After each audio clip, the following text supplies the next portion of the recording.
So I found some new information to share in the Ashley Rolland Nathan Bridges case. If you don't remember the case, I'll go over it first.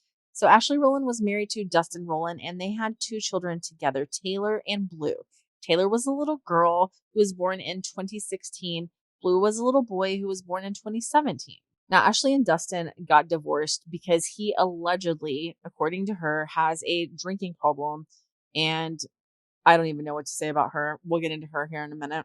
But Ashley was awarded full custody of both Blue and Taylor.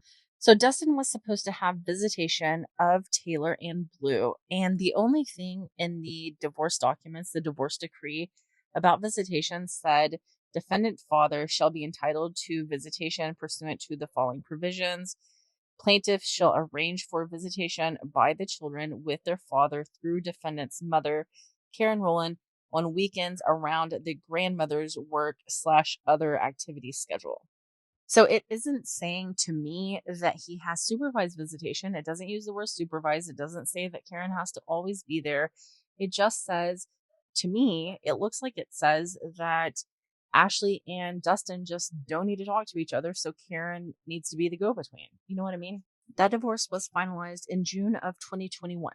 Now, according to a motion to hold Ashley in contempt that was filed in September of 2022, looks like Dustin didn't get to have visitation.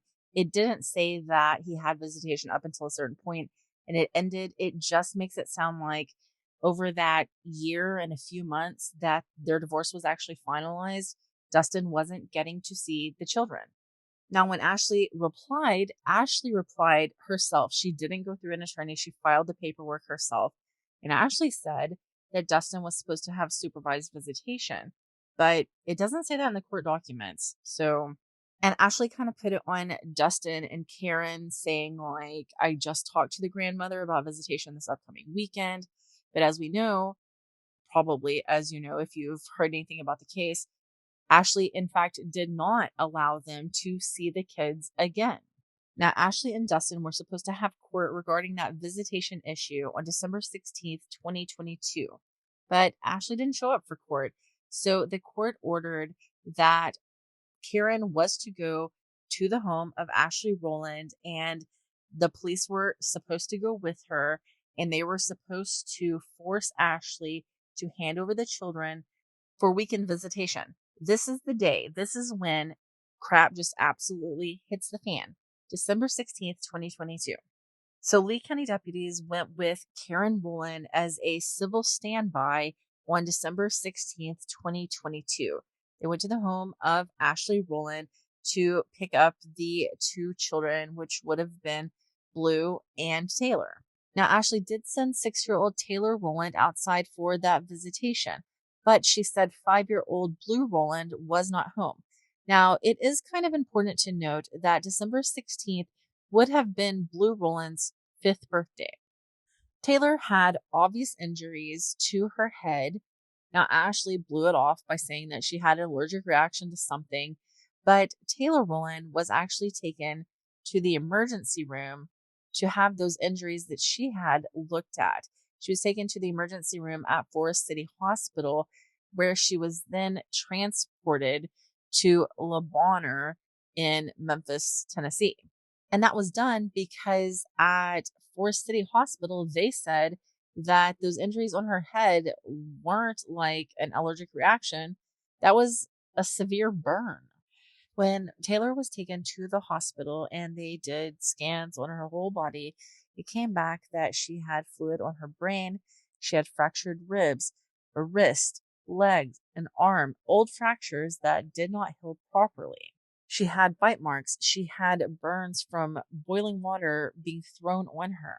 She was malnourished, which, according to Grandma, didn't make any sense because Ashley was getting SNAP for these children in order to feed them. So I don't know who came out with the information first. I don't know if Karen found out by talking to Taylor when she had Taylor at the hospital. I don't know if Ashley told her father first. But either way, it came out that Blue Rolland was possibly deceased inside that house. So deputies pulled up a newly nailed down board in the hallway of the home that Ashley Rolland lived in with her boyfriend, Nathan Bridges. And in that, under that board, they found like where, you could tell the earth had been disturbed. They removed that piece of disturbed earth. Under that, they found a pair of children's flip flop shoes and a red and blue blanket.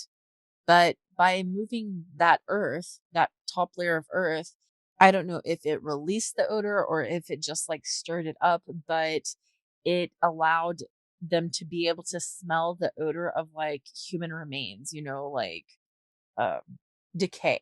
Arkansas State Police were called out to the scene. They executed a search warrant. They removed more flooring so they could get to the area better. And they dug up an area around the blanket. Under the blanket, they found an unidentified mass that they believed to be the body of Blue Rolland. It looked like he had been wrapped in some plastic bags. Now, Ashley's father was at the scene at this time, and Ashley had already told him before the police got there that Blue was dead. Ashley told her father, and her father then relayed the information to the police that Ashley said that Blue Rolland just came out of the bathroom, collapsed, and died sometime recently. So, like recent to December. According to her father, Ashley tried to resuscitate Blue, and when that didn't happen, they buried him in the floorboard because that's a perfectly normal thing to do, right? What Ashley told police was that on September 9th, 2022, Nathan Bridges got angry at Blue. Now, Nathan Bridges is Ashley's boyfriend. Nathan got angry at Blue because, for whatever reason, because he's obviously teeming with intelligence, Nathan stuck his finger in Blue's mouth and Blue bit him, and that made Nathan angry. So, as punishment for Blue biting Nathan, Nathan allegedly put Blue's head in the toilet water multiple times until Blue just eventually drowned. And then Nathan cut a hole in the wood floor, dug a hole in the ground, and buried Blue under the house. Also, when Ashley was asked about the injuries to her daughter's head that she said was an allergic reaction, Ashley told the police that Nathan Bridges held Taylor's head and upper body under hot water in the bathtub because Taylor had behavioral issues. The thing to me, and she could be telling the truth about this stuff, but the thing to me is that Ashley stayed in that house with her children. The children could have gone on visitation to the grandparents, the grandmothers, to get away from that home, and Ashley did not allow that to happen. Ashley never said anything to protect those children, never did anything to protect those children. That's my opinion. Ashley and Nathan were both arrested. Ashley was charged with capital murder, abuse of a corpse, tampering with physical evidence, and endangering the welfare of a minor in the first degree. I believe Nathan has been charged with the same. I know he's been charged with capital murder because they're both facing the death penalty. Now, another thing I want to add is that Ashley's attorneys actually filed a request with the court so that she could go back to the crime scene, back to the home, this house of horrors that she lived in, where her son was buried in the floor, so that she could aid in her own defense. I'm just saying, if it was my child buried in the floor, ain't no way you'd get me back in that house. Also, Ashley's attorneys filed saying that they don't believe that she's eligible for the death penalty because, as far as anybody knows, Nathan is the one that actually murdered Blue, and Ashley was just there. So because she didn't play an active role, she isn't eligible for the death penalty. I don't think that she'll get the death penalty anyway because she's a female, and Arkansas doesn't generally give it to females. The last female that was on death row in Arkansas was executed in 2000. Now to the new information that has came out. Now, some of the new information that I saw are things like that Blue Rolland, who was 4 years old at the time that he was murdered, was made to go without sleep. He had to hold a board above his head so that if he fell asleep, the board would fall and hit him in the head. Taylor was deprived of food and water. Taylor was kept in a locked dog cage. Taylor was put in a bathtub full of scalding water, which we did know that part. But Taylor and Blue were hit by Nathan Bridges' children. Nathan Bridges would give his children boxing gloves and instruct them to hit Taylor and Blue as hard as they could. And all of this just makes me want to tell Taylor, like, take your punishment and disappear so we can all forget that you exist and your daughter can heal and we can remember your son.